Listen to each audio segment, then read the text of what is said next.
கொழும்பில் பணத்துக்காக பெண்களை விற்பனை செய்யும் நிலையம் சுற்றி வளைப்பு. கொழும்பில் இளம் பெண்ணின் மோசமான செயல், அதிர்ச்சியில் அதிகாரி. 4 கட்டங்களாக வாகன இறக்குமதிக்கு யோசனை, நிதியமைச்சு விளக்கம். போலி நாணய தாள்கள் குறித்து பொதுமக்களுக்கு எச்சரிக்கை. ஜனாதிபதி தேர்தலுக்கான கட்டுப்பணம் அதிகரிப்பு. நடைமுறைக்கு வரவுள்ள புதிய சட்டம், ஜனாதிபதி வெளியிட்டுள்ள அறிவிப்பு. விமானங்களை கொள்வனவு செய்யக்கூடிய நிதி எழுமை அரசாங்கத்திடம் கிடையாது, ஆளும் தரப்பு தகவல். ஹிரணிகாவுக்கு எதிரான வழக்கு விசாரணை விரைவில்.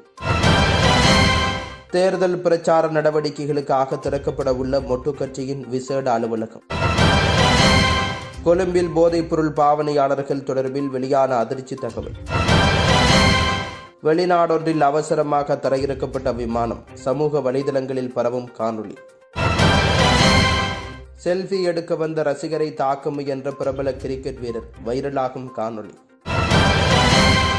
நேற்றிரவு பயங்கரம், வீட்டில் இருந்தவர் சுட்டுக்கொலை. இனி விரிவான செய்திகள். கொழும்பில் போதைப்பொருள் பாவனையாளர்கள் தொடர்பில் வெளியான அதிர்ச்சி தகவல். கொழும்பு மாவட்டத்தில் சுமார் 11 லட்சம் பேர் போதைப்பொருளுக்கு அடிமையாகி உள்ளதாக போலீஸ் மா அதிபர் தேசபந்து தென்னகோன் தகவல் வெளியிட்டுள்ளார். போதைப்பொருள் விநியோகத்தை கட்டுப்படுத்துவது போன்று போதைப்பொருளுக்கு அடிமையானவர்களுக்கு புனர்வாழ்வு அளிக்கும் நடவடிக்கைகளும் ஆரம்பிக்கப்பட்டுள்ளதாக அவர் தெரிவித்துள்ளார். கொழும்பு மாவட்டத்தில் சுமார் 256 இடங்களில் போதைப்பொருளுக்கு அடிமையானவர்களுக்கு புனர்வாழ்வு அளிக்கப்படுகின்றது. போதைப்பொருளுக்கு அடிமையானவர்களின் எண்ணிக்கை அதிகரிப்பு காரணமாக போதைப்பொருள் விற்பனையும் அதிகரித்திருக்கின்றது. இந்த நிலையில் போதைப்பொருள் வர்த்தகத்தையும் பயன்பாட்டையும் கட்டுப்படுத்தும் நடவடிக்கைகள் போலீசாரினால் ஆரம்பிக்கப்பட்டுள்ளது என போலீஸ் மா அதிபர் தேசபந்து தென்னகோன் வெளியிட்டுள்ளார். விமானங்களை கொள்வனவு செய்யக்கூடிய நிதி எழுமை அரசாங்கத்திடம் கிடையாது, ஆளும் தரப்பு தகவல். ஸ்ரீலங்கன் விமான சேவை நிறுவனத்துக்காக விமானங்களை கொள்வனவு செய்யக்கூடிய நிதி எழுமை அரசாங்கத்திடம் கிடையாது என போக்குவரத்து அமைச்சர் நிமல் சிறிபாலடி சில்வா இந்த விடயத்தை தெரிவித்துள்ளார். உலகம் முழுவதிலும் விமான சேவை நிறுவனங்கள் நெருக்கடிகளை எதிர்நோக்கி வருவதாகவும் அவர் குறிப்பிட்டுள்ளார். இலங்கை போன்ற சிறிய நாடுகளினால் விமானம் கொள்வனவு செய்ய முடியாது. ஒரு விமானமேனும் கிடையாது, குத்தகை அடிப்படையிலான விமானங்களை பயன்படுத்தப்படுகிறது. இதேவேளை இலங்கை விமானிகள் இனரீதியாக இழிவுபடுத்தப்பட்ட விவகாரம் தொடர்பில் இலங்கை விமான சேவை விமானிகள் ஒன்றியம் மன்னிப்பு கோரியுள்ளது என தெரிவித்துள்ளார். மேலும் வெளிநாட்டு விமான சேவை நிறுவனம் ஒன்று இலங்கை விமானிகள் குறித்த விமானத்தில் பயணிக்க அனுமதிக்கவில்லை என குற்றம் சுமத்தப்பட்ட விவகாரம் குறித்து நாடாளுமன்றிலும் கேள்வி எழுப்பப்பட்டிருந்தமை குறிப்பிடத்தக்கது. தேர்தல் பிரச்சார நடவடிக்கைக்காக திறக்கப்பட உள்ள மொட்டு கட்சியின் விசேட அலுவலகம். எதிர்வரும் தேர்தல்களின் போது பிரச்சார நடவடிக்கைகளை கையாளும் வகையில் மொட்டு கட்சியின் ஊடக பிரச்சார அலுவலகம் ஒன்று திறந்து வைக்கப்பட உள்ளது. ஸ்ரீலங்கா பொதுஜன பெரமுன மொட்டு கட்சியின் தலைமையகத்தில் குறித்த அலுவலகம் இந்த வார இறுதிக்குள் திறக்கப்படும் என தெரிய வந்திருக்கின்றது. முன்னாள் ஜனாதிபதி மஹிந்த ராஜபக்ச குறித்த அலுவலகத்தை திறந்து வைக்க உள்ளதாகவும் அறிய கிடைத்துள்ளது. எதிர்வரும் தேர்தல்களின் போது அனைத்து தேர்தல் தொகுதிகளையும் உள்ளடக்கியதாக வெவ்வேறான பிரச்சார மற்றும் ஊடக நடவடிக்கைகளை ஒருங்கிணைக்கும் பணி இந்த அலுவலகத்துக்கு கையளிக்கப்பட உள்ளதாக மொட்டு கட்சி வட்டாரங்களில் இருந்து தெரிய வந்திருக்கின்றது. நேற்றிரவு பயங்கரம், வீட்டில் இருந்தவர் சுட்டுக்கொலை. மோட்டார் சைக்கிளில் வந்த இனம் தெரியாத இருவர் நேற்று இரவு அகுங்கல்ல போககாப்பிட்டிய பகுதியில் மேற்கொண்ட துப்பாக்கி சூட்டில் 54 வயதுடைய நபர் ஒருவர் உயிரிழந்திருக்கின்றார். உயிரிழந்தவர் தனது வீட்டில் இருந்தபோதே சுடப்பட்டதாக காவல்துறையினர் தெரிவித்துள்ளனர். உயிரிழந்தவர் அகுங்கல்ல பிரதேசத்தை சேர்ந்தவர் என அடையாளம் காணப்பட்டுள்ளார். துப்பாக்கி சூட்டுக்கான காரணத்தை கண்டறியவும் சந்தேக நபர்களை அடையாளம் காணவும் அகுங்கல்ல காவல்துறையினர் விசாரணைகளை மேற்கொண்டு வருகின்றனர். ஹிரணிகாவுக்கு எதிரான வழக்கு விசாரணை விரைவில். முன்னாள் நாடாளுமன்ற உறுப்பினர் ஹிரணிகாவுக்கு எதிரான வழக்கொன்றை விசாரிப்பது தொடர்பில் மேன்முறையீட்டு நீதிமன்றம் 2 வார கால அவகாசம் வழங்கியிருக்கின்றது. உவா மாகாண ஆளுநர் முகமது முசம்மிலின் மகன் தாக்கல் செய்த முறைப்பாட்டின் பிரகாரம் இந்த வழக்கு விசாரணை நடைபெற்று வருகின்றது.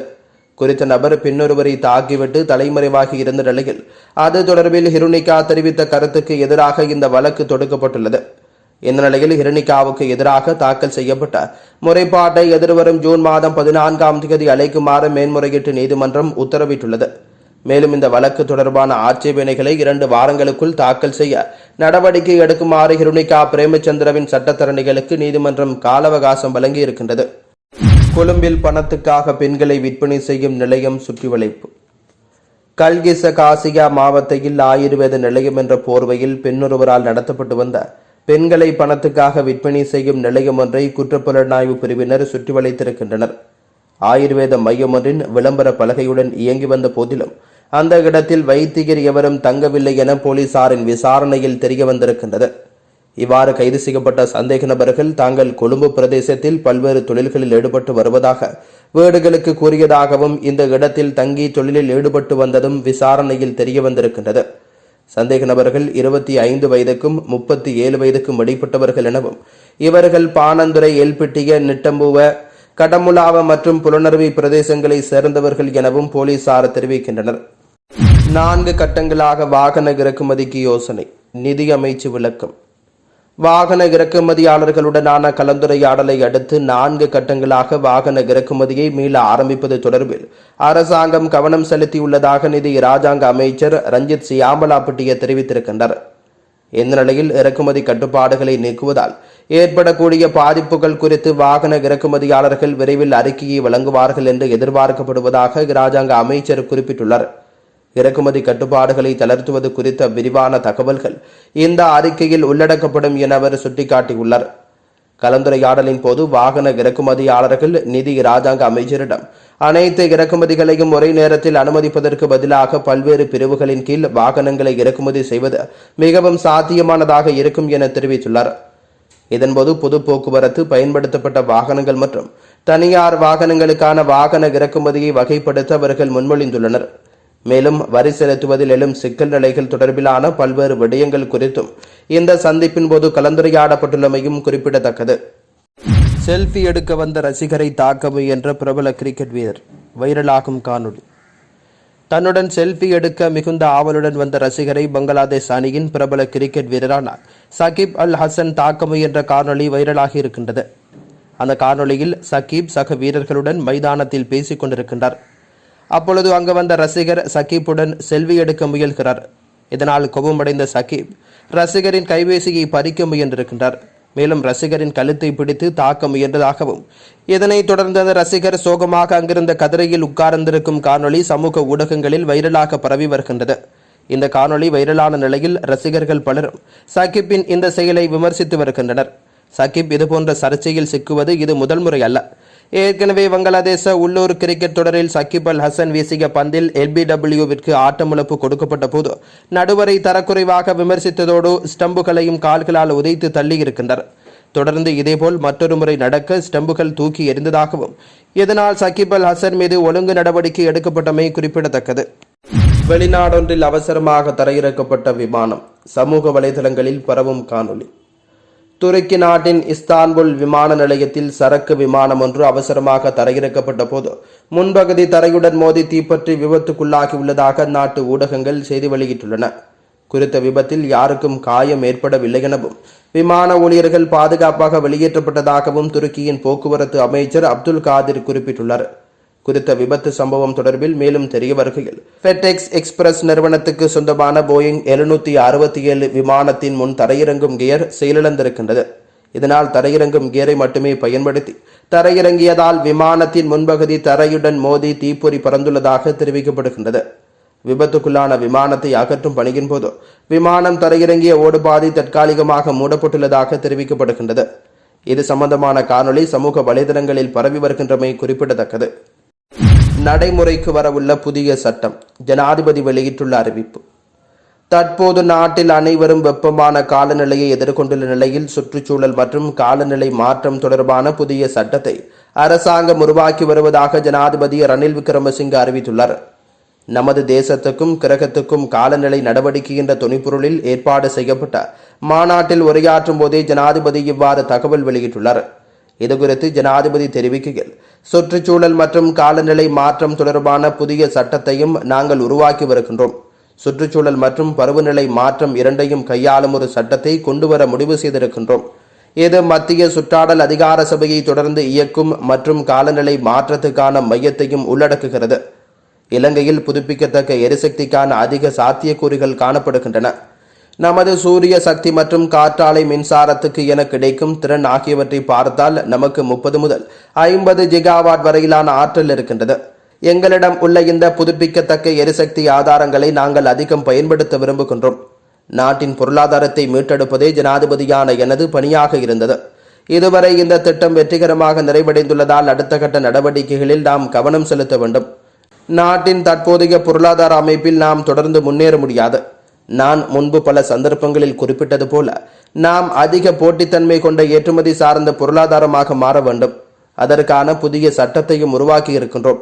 பொருளாதார மாற்று சட்டம் அடுத்த வாரம் வர்த்தமானியில் வெளியிட உள்ளோம். நாங்கள் எங்களின் கடனை வெற்றிகரமாக மறுசீரமைத்திருக்கின்றோம். மிகவும் சிரமப்பட்டு அந்த வேலையை செய்தோம். அந்த சவாலை எதிர்கொள்ளும் திறன் இலங்கைக்கு இருந்தது. ஆனால் அதற்கு ஆதரவு தேவைப்படுபவர்களும் இருக்கிறார்கள். மேலும் கடன் மறுசீரமைப்புக்கு ஆபிரிக்க நாடுகளுக்கு அனைவரும் உதவ வேண்டும். கடன் நெருக்கடியிலிருந்து மீள ஆபிரிக்க நாடுகளுக்கு நிதி தேவைப்படுகிறது. இல்லையேல் அந்த கண்டத்தில் அழிவு ஏற்படும் என தெரிவித்துள்ளார். போலி நாணய தாள்கள் குறித்து பொதுமக்களுக்கு எச்சரிக்கை. ஜனவரி 1, 2023 மற்றும் டிசம்பர் 25, 2023 இடையில் 1769 போலி நாணய தாள்கள் கண்டுபிடிக்கப்பட்டுள்ளன. இலங்கை மத்திய வங்கியின் நிதி அறிக்கைகள் மற்றும் செயல்பாடுகள் அறிக்கையில் இந்த விடயம் தெரிவிக்கப்பட்டுள்ளது. 2023 ஆண்டு மே மற்றும் டிசம்பர் மாதங்களுக்கு இடையில் கண்டுபிடிக்கப்பட்ட 1769 போலி நாணய தாள்கள் 11 நீதிமன்ற வழக்குகளுக்காக இலங்கை மத்திய வங்கி நீதியமைச்சிடம் சமர்ப்பித்துள்ளது. இலங்கையில் 1 மில்லியன் நாணய தாள்களுக்கு சுமார் 1.4 போலி நாணய தாள்கள் புழக்கத்தில் உள்ளதாக இலங்கை மத்திய வங்கி சுட்டிக்காட்டியுள்ளது. இது 1 மில்லியன் நாணய தாள்களுக்கு 15 போலி நாணய தாள்கள் என்ற உலகளாவிய சராசரி வீதத்துடன் ஒப்பிடும்போது கணிசமான குறைவாகும். இலங்கை மத்திய வங்கி சட்டத்தின் 57வது பிரிவின் கீழ் நீதித்துறை நடவடிக்கைகளை எளிதாக்கும் வகையில் போலி நாணய தாள்களை பின்பற்றுவது தொடர்பான தீர்க்கமான ஆதாரமாக மத்திய வங்கி 97 சான்றிதழ்களை வழங்கியிருக்கின்றது. இதற்கு மேலதிகமாக புழக்கத்தில் உள்ள பணத்தின் தரத்தை பேணுவதற்காக போலி நாணய தாள்களை கண்டறிவது பற்றிய அறிவை மேம்படுத்தும் வகையில் இலங்கை மத்திய வங்கி இதுவரை பொதுமக்கள், பாடசாலை மாணவர்கள் மற்றும் சட்டத்தை நடைமுறைப்படுத்துபவர்களுக்கு சுமார் 25 விழிப்புணர்வு நிகழ்ச்சிகளை நடத்தியுள்ளதாகவும் தெரிவித்திருக்கின்றது. கொழும்பில் இளம்பெண்ணின் மோசமான செயல், அதிர்ச்சியில் அதிகாரி. கொழும்பில் தனியார் நிறுவனம் ஒன்றின் சிரேஷ்ட நிர்வாக உத்தியோகத்தருடன் தகாத உறவு ஒன்றை ஏற்படுத்தி அவரது வீட்டிலுள்ள பொருட்களை திருடிய இளம்பெண் ஒருவர் கைது செய்யப்பட்டுள்ளார். பாணந்துறை பின்வத்தை பிரதேசத்தில் வசிக்கும் 41 வயதுடைய திருமணமான குறித்த நிர்வாக உத்தியோகத்தர் செய்த முறைப்பாட்டின் அடிப்படையில் சந்தேக நபர் பின்வத்தை போலீசாரால் கைது செய்யப்பட்டுள்ளார். குறித்த சந்தேக நபர் இந்த நபரின் வீட்டிலிருந்து சுமார் 10 லட்சம் ரூபாய் பெறுமதியான பொருட்களை திருடியிருக்கின்றார். ஹம்மாந்தோட்டை பிரதேசத்தைச் சேர்ந்த 26 வயதுடைய பெண் ஐஸ் போதைப் பொருளுக்கு அடிமையானவர் என தெரிய வந்திருக்கின்றது. குறித்த சந்தேக நபர் மற்றும் ஒரு இளைஞருடன் இணைந்து நிர்வாக அதிகாரியின் வீட்டுக்குள் ஜன்னல் வழியாக நுழைந்து பொருட்களை திருடியிருக்கின்றார். சம்பவம் தொடர்பில் பின்வத்தை போலீசார் மேலதிக விசாரணைகளை மேற்கொண்டு வருகின்றனர்.